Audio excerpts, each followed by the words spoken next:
So moving on from regular precision jumps, a stride would be expanding your jump from just instead of landing and stopping from one progression, you're moving on, splitting your feet in between each slant. So starting with the takeoff from a stride, regular same positioning for a precision jump. Your feet are together.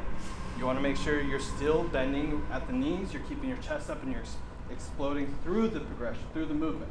What you want to make sure, as soon as you take off from the floor, you're splitting your legs. Instead of like a normal precision where your feet are together, your legs split and you are swinging your legs into the next movement.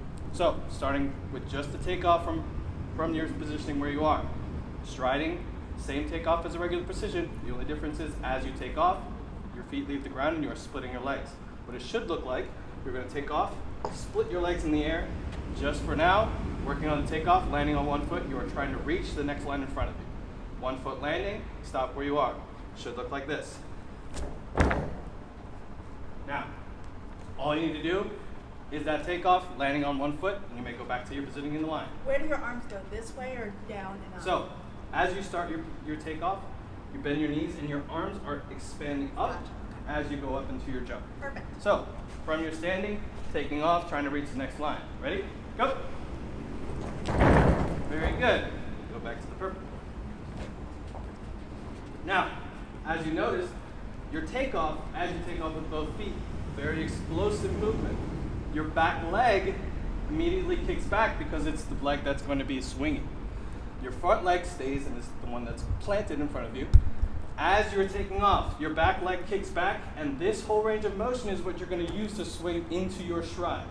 So if I'm going to stride once, I'm going to finish on the third line in front of me. 1, 2, 3. For you guys, the third line will be the purple.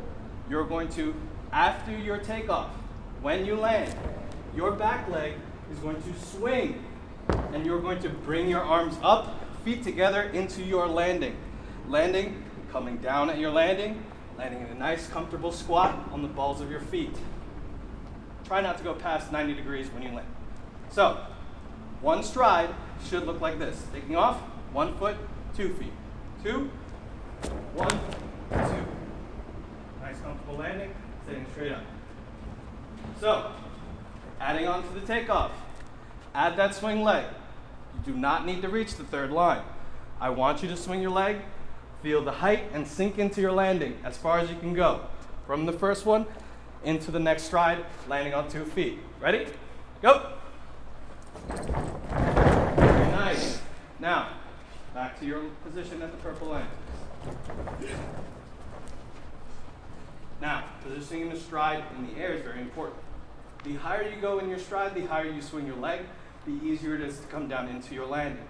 The more you swing out, the more distance you might get, the harder it is to land properly. You want to be able to compensate for the height and the distance.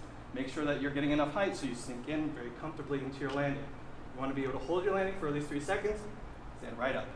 Again, this time, I want you to shoot for each line. The first line was just a takeoff. Should just be 1 foot, reaching at least this line. You can't reach the line, it's okay, that's what we're shooting for. The last and final landing will be 2 feet on the final line. Make sure you're swinging your leg enough. So you bring it up, bring your legs together, and you're coming down at the landing in a nice upper squat with your chest up. If you drop your chest, you lean forward, you will land on your face. So, you do the roll, right? or you roll. So, from your positioning in the line, you're going to stride once, landing on 1 foot on the black leg, 2 feet on the finish in a precision. Ready? Go!